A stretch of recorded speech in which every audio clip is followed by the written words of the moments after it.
Hello, I'm Dilek Tuna and you're watching A News. Let's take a look at today's top stories. Police search at Royal Lodge continues for a second day as former Prince Andrew is released under investigation.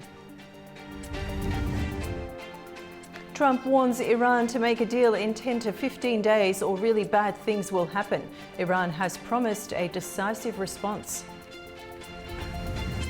Georgia has detained 2 people who attempted to purchase $3 million worth of uranium.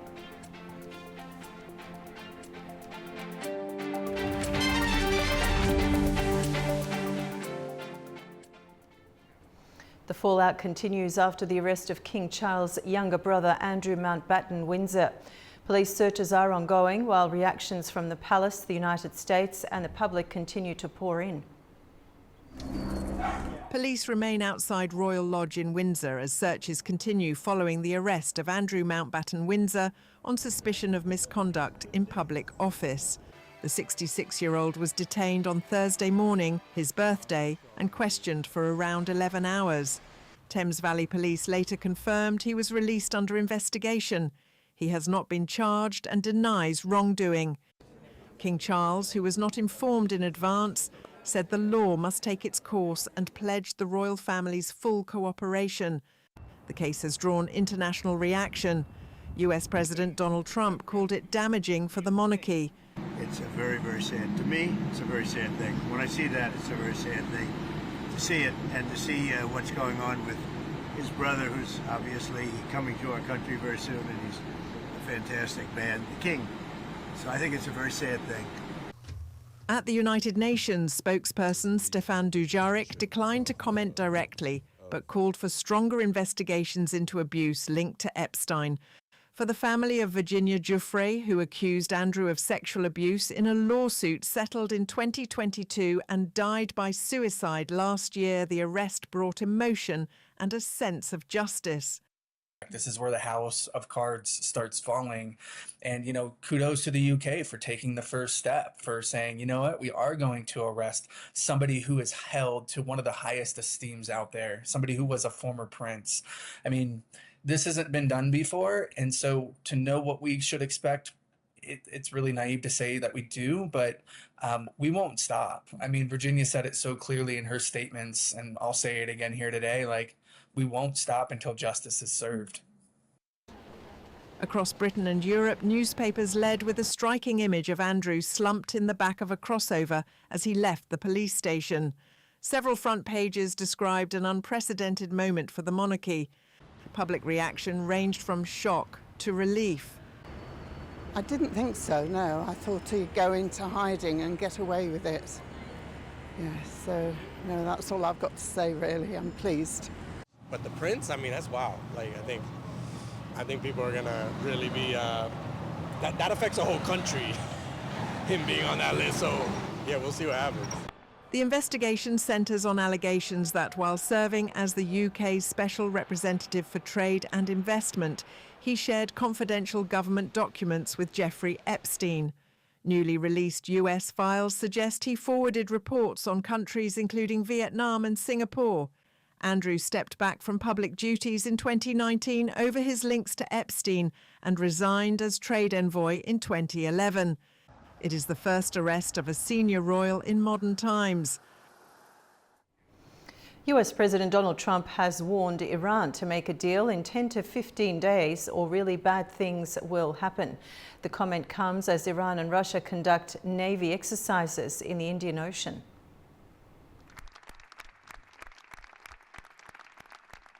Speaking at his first Board of Peace meeting held in Washington on Thursday, US President Donald Trump warned Iran it must do a deal surrounding its nuclear program.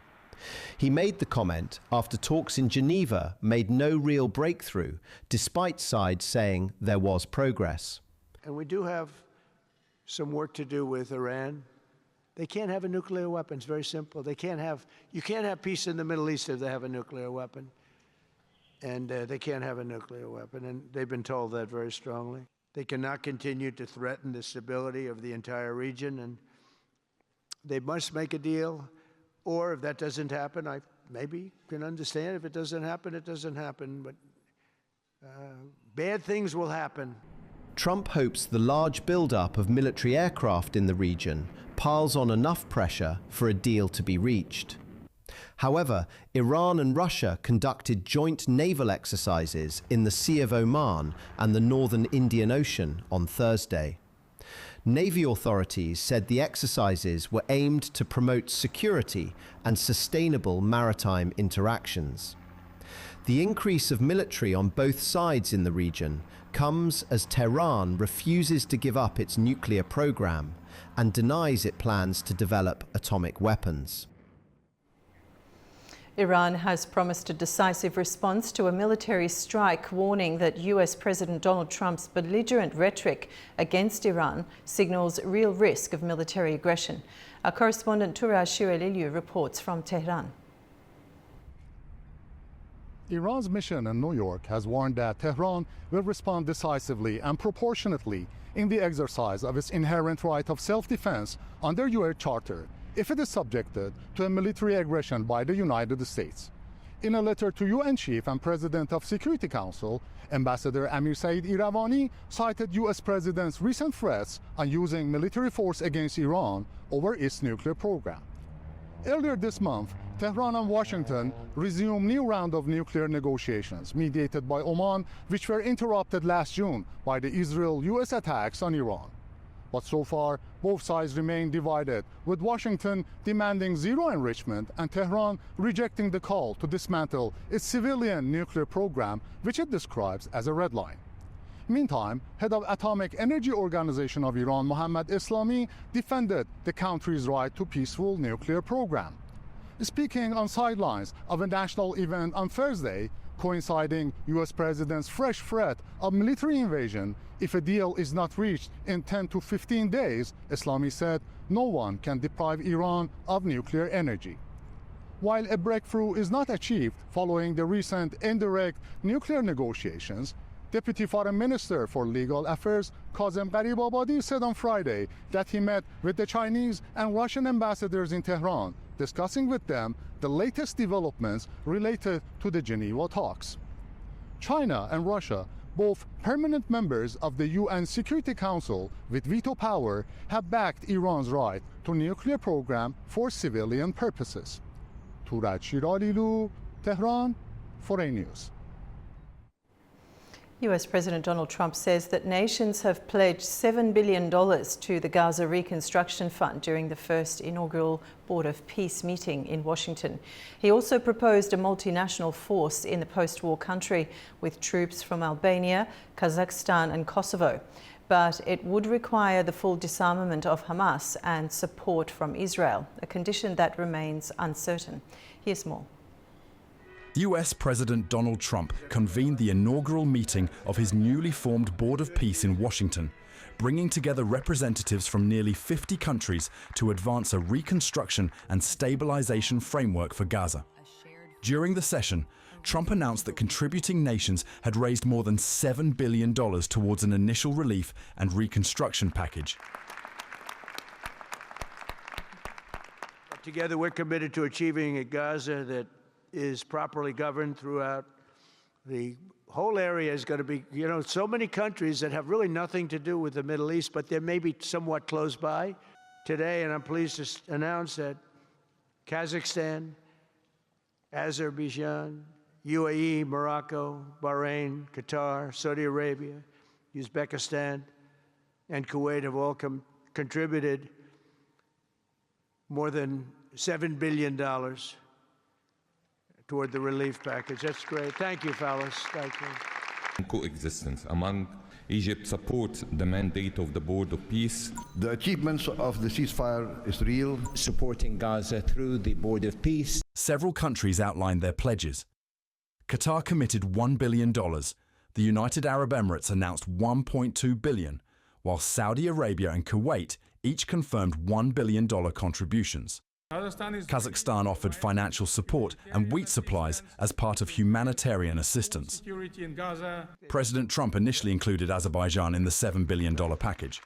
However, Azerbaijan's assistant to the president, Hikmet Hajiev, later clarified that while Azerbaijan supports the Board of Peace as a founding member and may consider future investment projects in Gaza, it does not envisage participating in the announced financial initiative. On security, Indonesia pledged up to 8,000 troops for a proposed international stabilization force. Morocco, Kazakhstan, and Albania committed personnel, while Egypt and Jordan agreed to train Palestinian police units. The force is expected to begin deployment in Rafah, with longer-term plans to expand to 12,000 police officers and 20,000 soldiers. Leaders also highlighted reconstruction priorities, including housing, electricity, water, healthcare, education, and digital infrastructure. The World Bank will act as a limited trustee for donor funds, providing financial oversight. Despite previous criticism of the United Nations, Trump said the board would work closely with the organization and pledged US support to ensure it remains viable. We're going to be working with the United Nations very closely. We're going to bring them back. I think the United Nations has great potential, really great potential. It has not lived up to potential. The 8 wars, I never even spoke to them about one of them, and I should be speaking to them about all of them. Someday I won't be here. The United Nations will be, I think, is going to be much stronger. The Board of Peace is going to almost be looking over the United Nations and making sure it runs properly. But we're going to strengthen up the United Nations. Major political questions remain unresolved, including the disarmament of Hamas, the withdrawal of Israeli forces, and Gaza's long-term governance. While declaring the war in Gaza over, Trump warned that failure by Hamas to disarm would be harshly met. The board's success will now depend on whether pledged funds materialize and whether security and political conditions allow reconstruction to move from plans to reality. Palestinians have expressed reluctance over plans to reconstruct the Gaza Strip. This comes after US President Donald Trump announced contributions of more than $7 billion from members of his Board of Peace. Gazans hope that the billions of dollars that has been pledged towards the reconstruction of the Strip will actually benefit them. It comes after US President Donald Trump's first Board of Peace meeting on Thursday, where he announced contributions of more than $7 billion. However, Palestinians have reacted cautiously. We hope that the reconstruction happens quickly and that the money that has been allocated truly goes to the right place and isn't mismanaged in any way. No, of course I'm not optimistic because all of this feels pointless. It's just media talk and nothing will actually happen. There won't be any reconstruction. This is clearly part of a plan by the occupation with the Americans involved. Why? To push us out of our land and our country. God is sufficient for us and he is the best disposer of affairs. We pray, God willing, that it will be a blessed time and that reconstruction will take place, but in the end I'm not optimistic at all. Hamas has been reluctant to surrender its weapons under Trump's 20-point Gaza plan, which led to a ceasefire last October. Both sides blame each other for violations since the ceasefire began. Meanwhile, Israeli Prime Minister Benjamin Netanyahu has said there will be no reconstruction in Gaza until the territory is demilitarized. And regarding Gaza, our forces are tightening their grip on the Strip from all directions. You were there, you know. According to the war objectives we set, Hamas will be dismantled of its weapons and Gaza will be demilitarized. And we agreed with our friends in the United States. There will be no reconstruction of the Strip before it is demilitarized. Key issues likely to test the Trump's board's effectiveness in the months ahead include the disarmament of Hamas and the withdrawal of Israeli troops, the size of the reconstruction fund, and the delivery of humanitarian aid to Gaza's war-affected population. India on Friday signed a declaration to join Pax Silica, the US-led initiative to secure AI and semiconductor supply chains at the AI Impact Summit in New Delhi. The move aims to reduce reliance on rivals like China and strengthen cooperation with allied partners. US and Indian officials attended the signing. The summit also saw over $200 billion pledged for AI projects in India, with major investments from Reliance Industries and Tata Group. At the AI Impact Summit in New Delhi, UN Secretary-General Antonio Guterres urged that AI should benefit everyone and called for evidence-based understanding rather than fear. French President Emmanuel Macron said India and France will work together to shape a responsible and innovative AI future. AI will be built by those who NASA is moving closer to sending astronauts around the moon with its Artemis II mission, completing a crucial fueling test after earlier technical issues. The crew, including 3 Americans and 1 Canadian, is set to make the farthest human journey into space in over 50 years. NASA has completed a second fueling test of its Artemis II rocket at Cape Canaveral in Florida. This follows an earlier test in February that ran into hydrogen leaks and other technical issues. The tests are key to making sure the rocket is ready for its historic mission around the moon. Artemis II is part of NASA's multi-billion-dollar Artemis program and will carry 4 astronauts on a 10-day journey around the moon, marking the first crewed lunar flight in more than 50 years.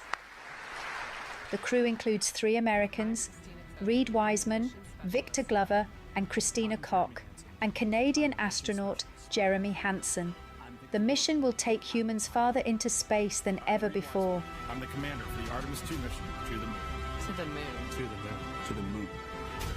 NASA had initially planned to launch earlier this month, but delays from a recent launch rehearsal pushed the earliest opportunity to March. Officials say the fueling tests are critical to ensuring a safe launch and a successful journey around the moon and back. This is the Earthrise Now we'll take a short break. When we return, we'll examine what Andrew Mountbatten Windsor's arrest could mean for the monarchy and whether this becomes a defining test for the institution. Stay with us. Welcome back to A News.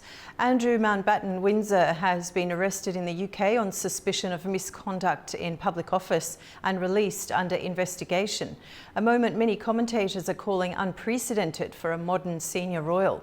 The case is already triggering questions about accountability, institutional credibility, constitutional norms, and how the monarchy manages reputational risk in an era of public scrutiny. Let's bring in our guest, Nuno Wanon-Martins. He's a political analyst joining us from Brussels, Belgium. Nuno, welcome to the program. Pleasure to be here. Thank you for the invitation. So why is this arrest such a constitutional and cultural shock in modern Britain beyond the individual, beyond Andrew?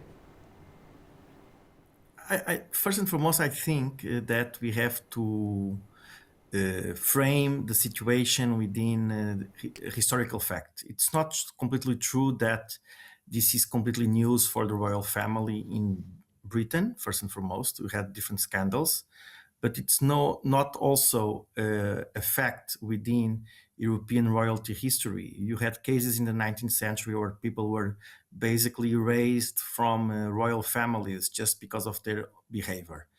And saying this, it's completely known that the behavior of former Prince Andrew Mountbatten nowadays, was always a matter of concern for the royal family. Saying this, it is clear that this is all about the Epstein case on one hand. On the second hand, I don't believe that his arrest yesterday and then his release and the investigation towards his behavior is to be true a threat to the monarchy or to the royal family as a whole. And especially because the situation in the UK is quite complex nowadays. There is a lot of misunderstandings with the government. There is a lot of tension. And this is another thing that, in that sense, creates a little bit of concern about the institutions. It's true. But I think that the royal family has a history, has experience in dealing with such facts and in such, let's say, types of situation. And I think that they will pass this situation, especially because we are talking about Andrew and we are not talking about another member of the royal, or an ex-member of the royal family in this case, but of a member of the royal family who haven't been in such scandalous behavior. Okay, he was arrested on suspicion and released under investigation. So what does that mean in the UK system, and what should audiences not assume at this stage? Well, first and foremost, in any situation of this, especially in the Western world, it is true that the media likes this type of scandal and this is what we are seeing here in the past days. This became news, and it's on the news 24 hours a day, and it will be on the news in the next coming days as well. That's the first thing. The second thing is exactly that. If he was released after 12 hours, it means that the authorities have not the basic ground to keep him arrested, either in home arrest or in prison or in jail. So that's the first thing. And why? Because what are we dealing here? According to what I've read and that I've heard, we are dealing here it's not about the sexual crime of Mr. Epstein, but it's more about what we call a specific crime for a public officer, which is misconduct in public life. And what does it mean? It means that this type of crime has a lot of difficulties for the prosecution in order to prove that the crime was committed. In that sense, we have to go to all the bases, and this is why I think this lacks the fact that he was not on home arrest, because they have to prove, or they have to have strong suspicions that he committed a crime of a big felony in that sense. And what specifically changes for the monarchy if charges are filed versus if this remains released under investigation? Well, I think the biggest challenge for the monarchy here is a member of the royal family who is using his title as a member of the royal family in order to support British investment or investment in Britain, in this case, is using it in order to get profits for himself or for his entourage. That is what led at the end of the day to the royal family and to the monarchy, because the monarchy and the royal family and the king, they serve, we'll say the people, but what they serve is the crown. The crown means the people, and the people of Britain, of the United Kingdom. And this is the thing that if this creates a suspicion and this suspicion moves on, then it will create, I think, a rather problem for all members of the royal family, which maybe in that sense will have to decrease the roles of members of the royal family within the public sphere of the United Kingdom, basically. And the alleged offence being discussed is misconduct in public office. Why is that charge legally complex, and what would prosecutors need to prove? Well, it's legally complex because it starts by a member of the royal family. What does it mean to be a public officer? That's the first step. Was Andrew Mountbatten a public officer or not?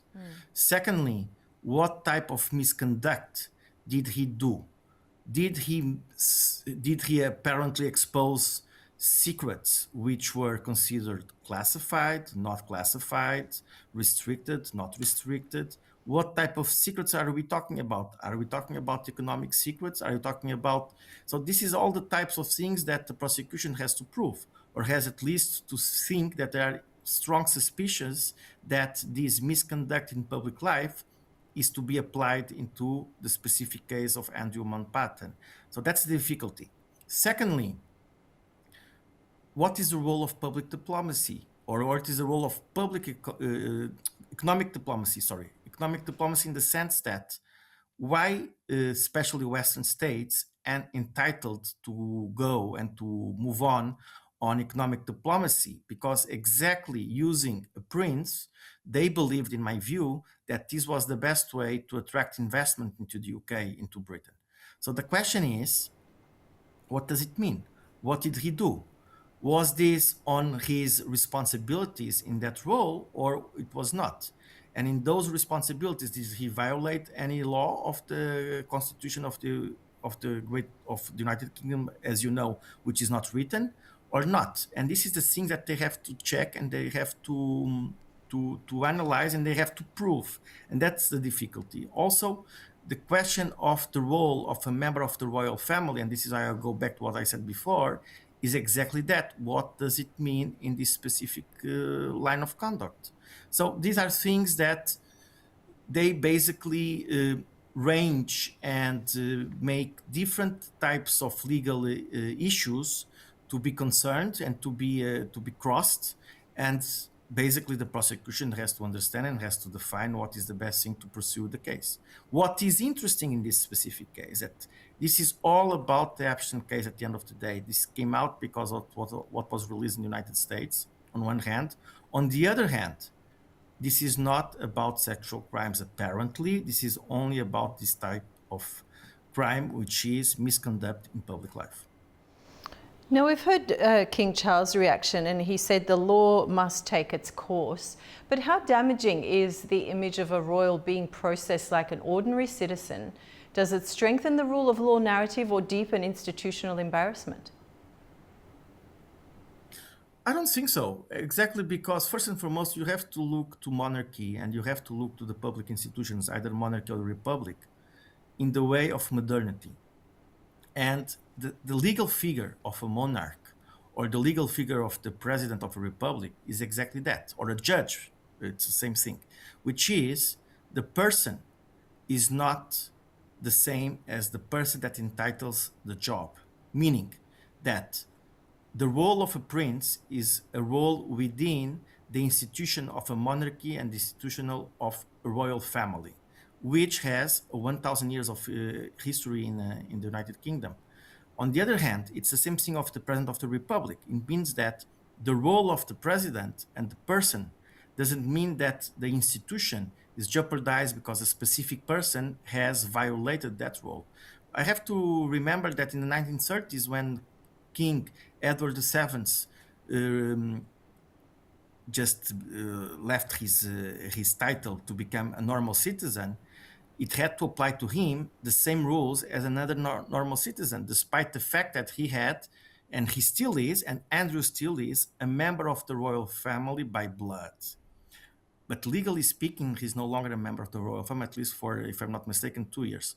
So the question is, they see something that it has to be, in my view, reviewed and discussed, which is a member of the royal family, as long as he wants to be and to stay a member of that family, needs to understand that that's something that belongs to a role.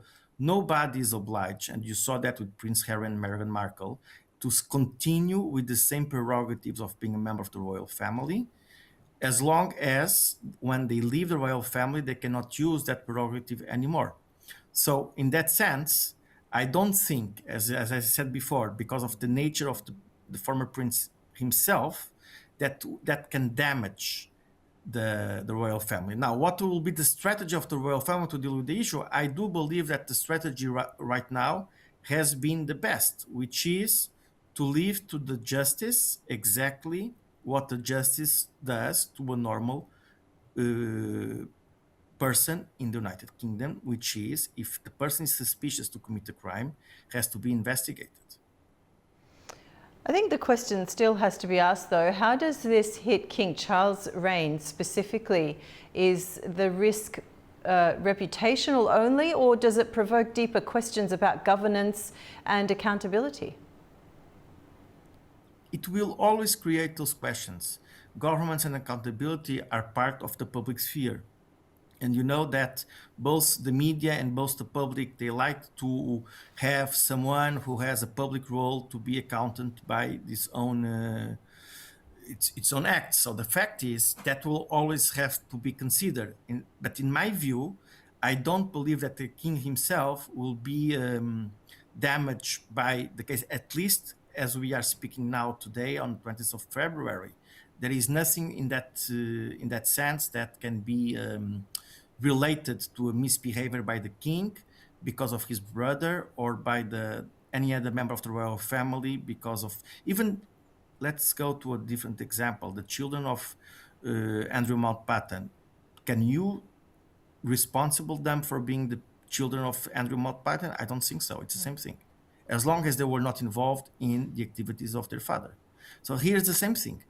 I think the behavior so far has been that the king has taken the decision to basically leave the prosecution to do its job and to leave the lawyers of Andrew Mountbatten to do their job as well. And Nuno, what happens politically if the case escalates? Could Parliament be pushed into debates about titles, succession rules, or the public funding role of non-working royals? That's a very good question, because this is one of the arguments that Republicans like to use against monarchies. But at the end of the day, you have to compare how much money in the sense of to the public economy of the Great Britain that the royal family also gives. The question of the money spent with the royal family is also applies in republics, like in France, for instance, that the state spends with the house of the president and the entourage of the president. And the question here is exactly that.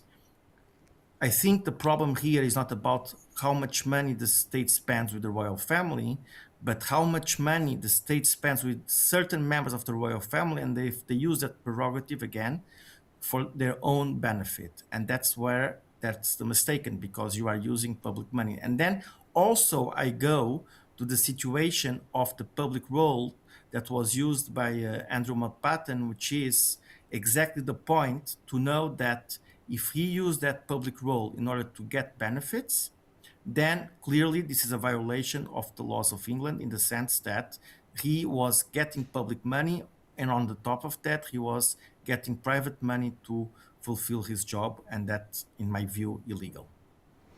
Okay, and now as far as public opinion, is this a moment that risks turning mild scepticism into hard Republican sentiment, or do crises like this historically wash off the monarchy?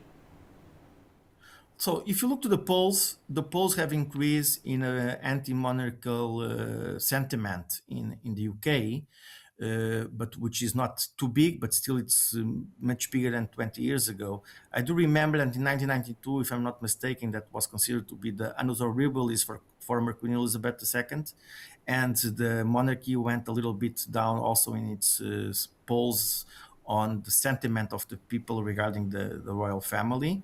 I do believe that naturally that will happen. I think that can be also most probably to be used, especially with the young people within the UK. But I also believe that the situation is really so bad, institutionally speaking, in the UK. It's not only about let's go back to the Epstein case. It's not only about this member of the royal family. It's also about former members of the cabinets of Mr. Blair, of the ambassador to the United States, Peter Mandelson, and the current Starmer cabinet. This creates a sense of not impunity, but a sense of negativity towards the institutional image in the UK as a whole, and not only necessarily to the royal family or specifically to the king. Okay, and let's look at media dynamics. Does the Epstein Association make this uniquely volatile because it already sits in public memory as a long-running scandal now? So exactly, that's the thing. I think that the fact that the American authorities have been releasing files about the Epstein case on a constant basis, and the amount of files that people are discovering and they are managing and they are reading, they are exposing, creates the case in a way that is going much beyond what we have today. We live in a society of the immediate, meaning that everything has to be now. Here we have seen something that is coming, that is rolling on since at least 2019. So the question is, the more you will discover things, the more it will be damaging for the people who intervene with Mr. Epstein on one hand, and this will feed the media on a long term. The question is, if you are discovering new things about the people who have already their image linked to the late Mr. Epstein, and that will be very bad for those people, because the story will not end, and the media will be fed with this continuous scandal that is basically now the best, let's say, the world scandal that everybody's talking about and that everybody would like to talk about. And I have to also to say something. There is a will in the press, and I can see this by the comments, that everybody's criticizing the US for not prosecuting people linked to the late Mr. Epstein. And there is a will by certain press of making President Trump involved in this scandal. And I think this is the battle, basically, with how much Mr. Trump was involved or not. And because the will of certain press is to have him as much as possible involved in the scandal. And that's what I think the Trump administration is trying to manage, is not to have the president involved in this as well. But the question is, as long as you don't make a line on that, I think the scandal will go on and on, as long as the people involved are people from a certain type of elite that the press and the public like always to be drowned on such affairs. Okay, and let's look at it from the international perspective. The monarchy is part of Britain's soft power. How much does this dent the UK brand abroad, especially in Commonwealth contexts where legitimacy debates, are live?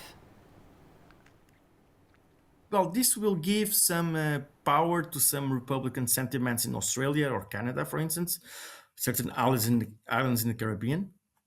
I do not think that in the Commonwealth as a whole, because there is a lot of respect for the royal family in the Commonwealth, on one hand.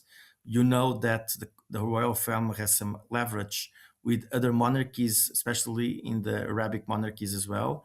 And with the current path that the world is taking in, as you could see also yesterday with the Board of Peace first meeting in Washington, that makes the fact I don't think that on a certain way it will damage the royal family, but for sure it will be taken in consideration, it will be explored by some Republican sentiments, as I said, in Canada and Australia.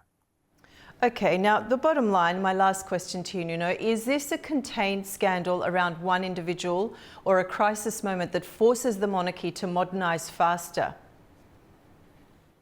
So that's exactly the point. It's a very good question, because what does it mean to modernize faster?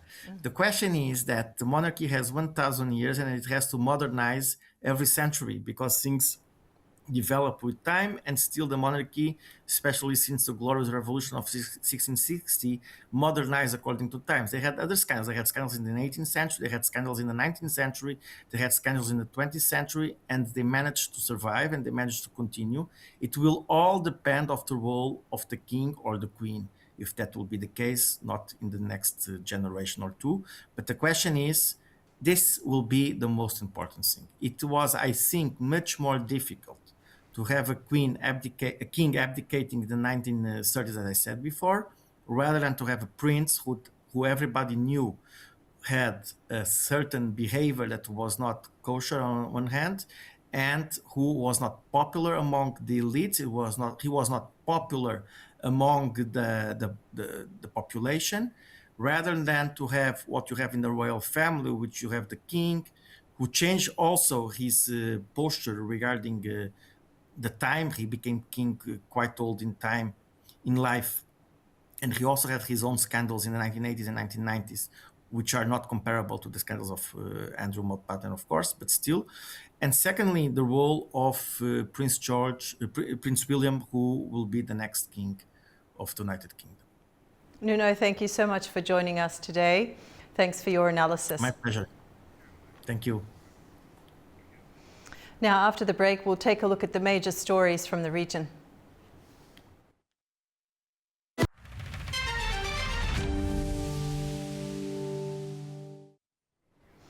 Welcome back to A News. Now, let's take a closer look at the key stories shaping the region.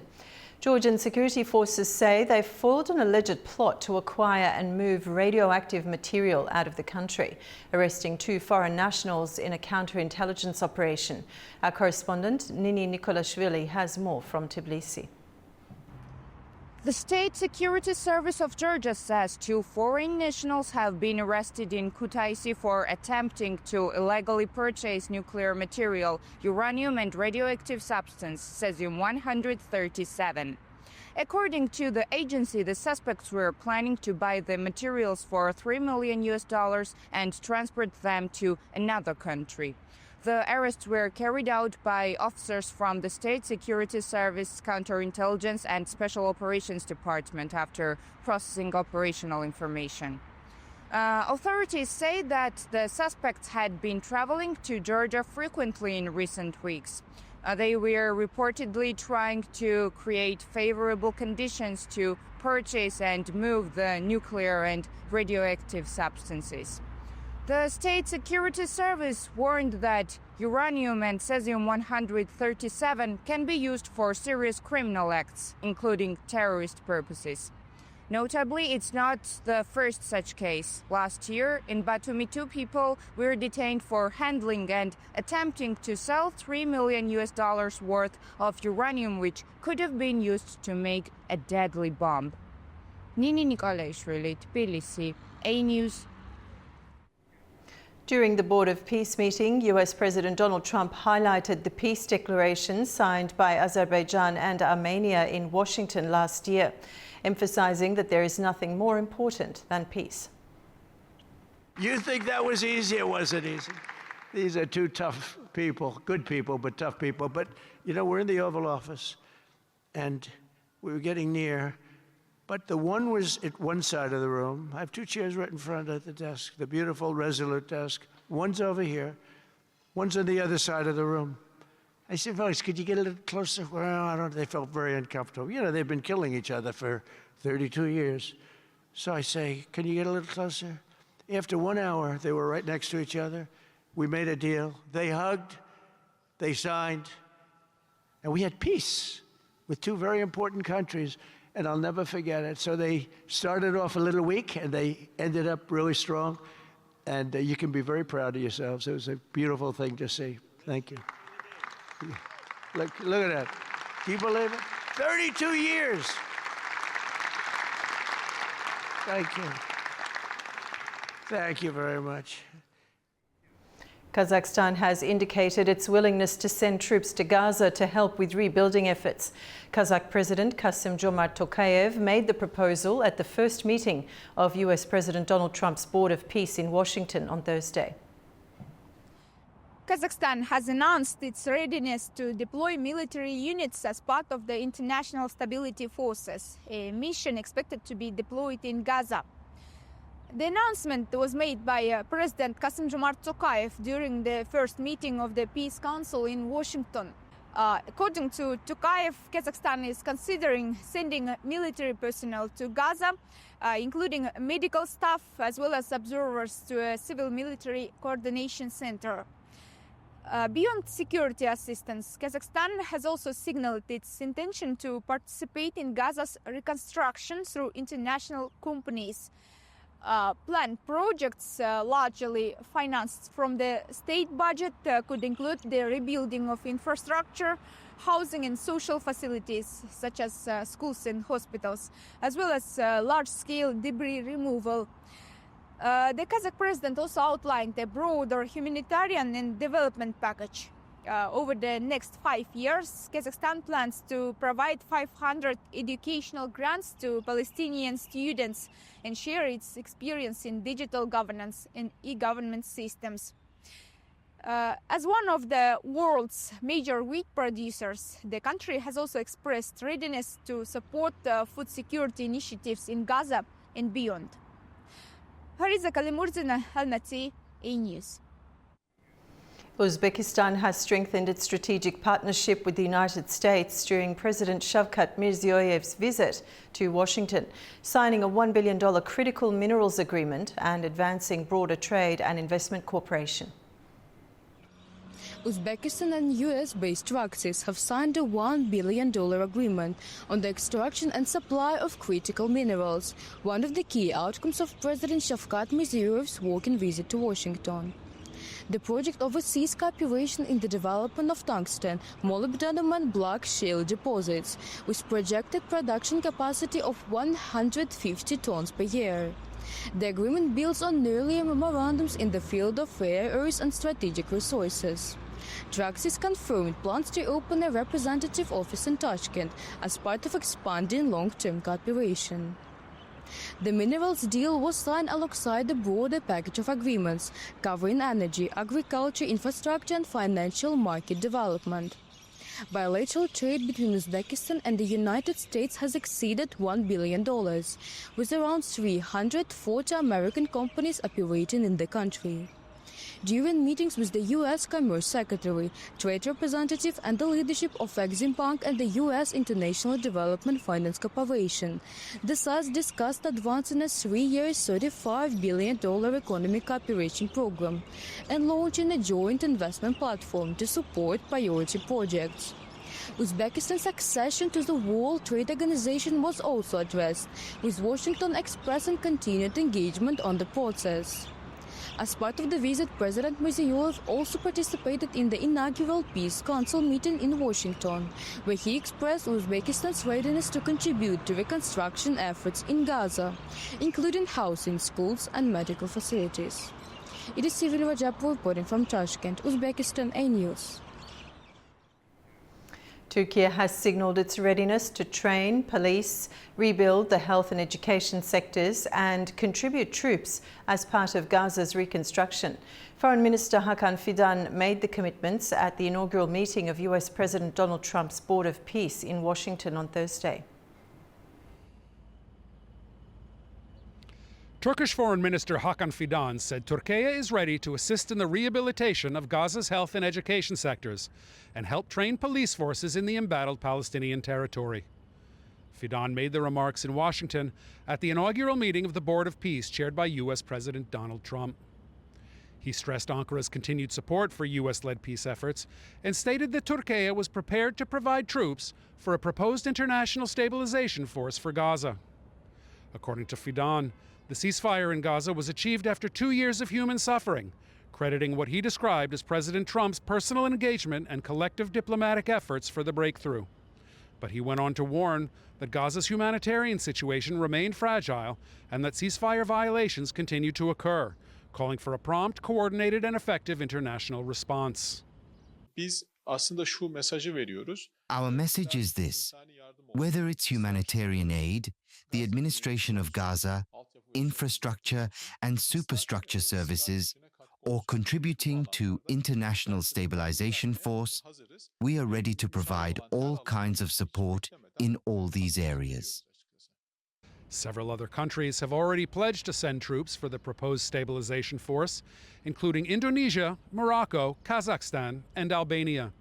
The initiative is aimed at ensuring security, stability, and reconstruction efforts in Gaza following the conflict in which tens of thousands of people in Gaza have been killed. While in Washington, Fidan also reiterated Turkey's hope that the United States would pursue what he described as genuine negotiations with Iran. He added that diplomatic engagement would help avert the need for a military operation or broader war in an already volatile Middle East region. This is Adam Mara for A News in Istanbul, Turkey. In Kabul's markets, families prepare for Ramadan, but soaring prices are putting even basic food out of reach. From flour to cooking oil, many households are struggling to put together iftar meals as wages remain low and economic pressure continues to mount. As Muslims in Afghanistan begin observing the holy month of Ramadan, many families say rising food prices are making it increasingly difficult to afford basic staples. Residents in Kabul say the cost of cooking oil, rice and flour has climbed sharply, adding pressure on households already struggling with unemployment and poverty. Markets across Kabul are busy as families prepare for the first days of fasting. But for many, the focus is not on celebration, but on survival.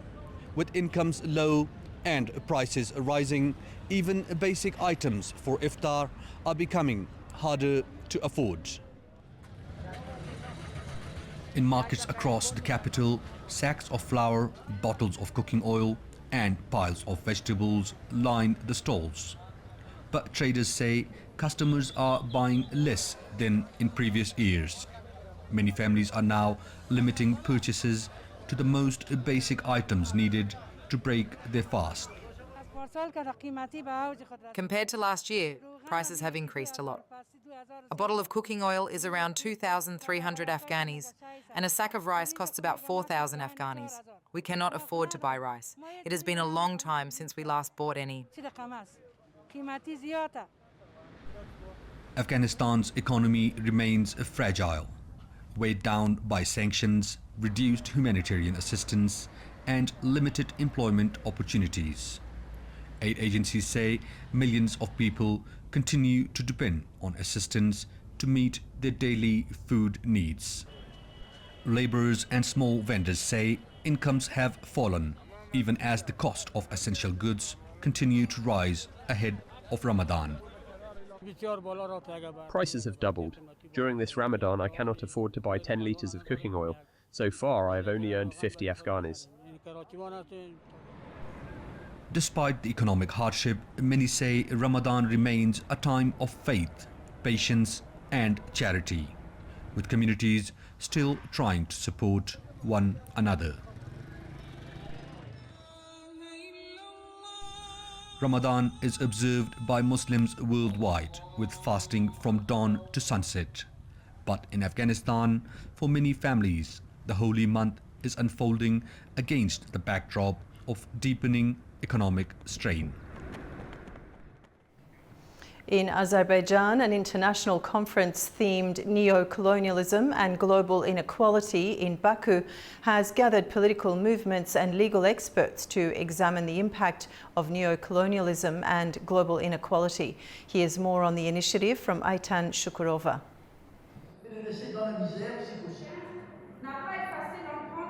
The Baku Initiative Group is hosting an international conference in Baku titled Neo-Colonialism and Global Inequality, which brings together political movements from different parts of the world that are fighting against colonialism and its modern manifestations. For the first time, anthropologists and psychotherapists who work directly with local populations in colonial territories are also participating. Together with experts, they have systematically documented the syndromes and social experiences of communities affected by colonial oppression. These materials are now being incorporated into the first global virtual museum dedicated to colonialism. The platform aims to unite territories located thousands of kilometers apart across different continents but sharing a common historical fate.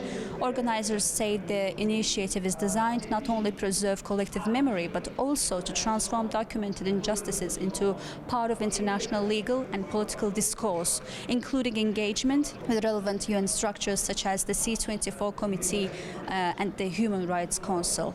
Here at the conference, participants describe how neocolonialism continues to affect everyday life, shaping cultural identity, limiting self-determination, and leaving long-term psychological consequences. They also highlighted the importance of the virtual museum as a tool for documenting silenced voices and ensuring that personal stories become part of a broader international record. This event today, organized by the Baku Initiative Group, is very important. It is one of the key tools, the coalition and the bringing together of different independence movements. It allows us to go deeper in our reflections, to share knowledge and expertise, but also to share tools of resistance to colonialism. This strengthens us. It is truly a space that enables us to build our strength and our possibilities in the face of colonialism. We want sovereignty over our lands, our territories, but also over our souls and our bodies. And being able to come together today with countries that are still colonized, but also with peoples who have been decolonized, like Algeria, countries that have gained their independence, for example, is important. And also to learn about and understand the realities of other countries that are also colonized. This truly allows us to put into perspective all the tools and all the possibilities we have in order to achieve effective and efficient decolonization. Colonialism has destroyed the identity of my people. Colonialism has taken away our freedom of living. Our culture has been destroyed. Our languages has been destroyed. Our traditional medicine has been destroyed. Our religion has been destroyed. This library contains information that teaches us on our history, on our identity, on our culture. So the Baku Initiative Group concept of having this virtual colonial library will help researchers, will help students, will help policy makers to be able to see and understand the things that have been happening. So we appreciate Baku Initiative Group for supporting our communities through this project of a virtual library that will support researchers and future researchers in that domain. So today, France does not want to let us have our country. We are independent, but in reality, we're not truly independent. We are still colonized, let's say semi-colonized, in a form of neo-colonialism. That means France still manages the country. The same goes for Mayotte. We want to recover Mayotte. We are here to find a solution with the Baku Initiative Group so that we can take back our Mayotte, and also to help other countries like Guadeloupe, Martinique and Réunion.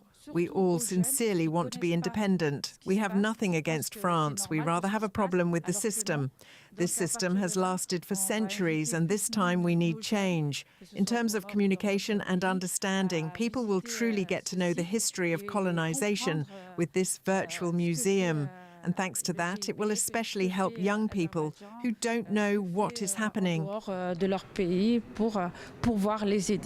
The materials collected through this initiative are intended to serve as a reliable and transparent source of information for international experts and courts. Ayten Şükürova, Zeynal Hasanov, A News.